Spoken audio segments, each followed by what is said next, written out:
Assalamualaikum and hi. My name is Nur Nazira binti Muhammad Said.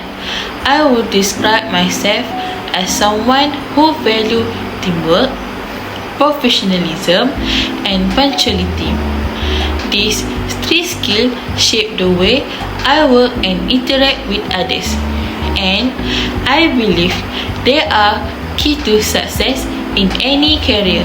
I have always enjoyed working with others.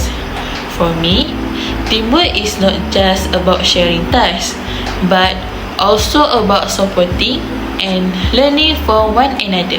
I experienced this during the MST project where my teammate and I divide our tasks properly, communicated well, and helped each other when needed.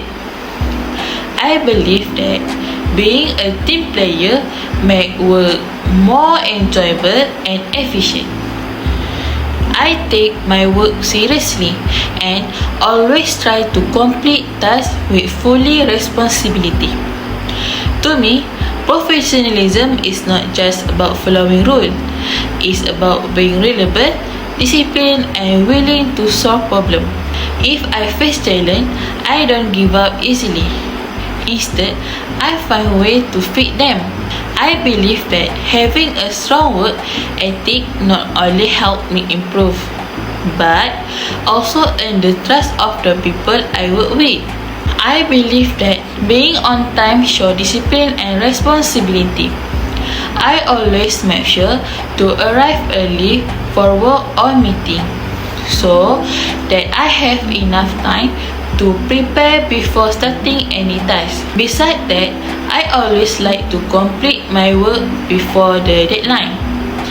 This gives me time to check my work and make any improvement if needed. I believe that managing time will not only help me stay productive, but also reduce stress from last minute work. In conclusion, teamwork, professionalism, and punctuality define who I am as a worker. I always try to improve myself and give my best in every task I do. Thank you.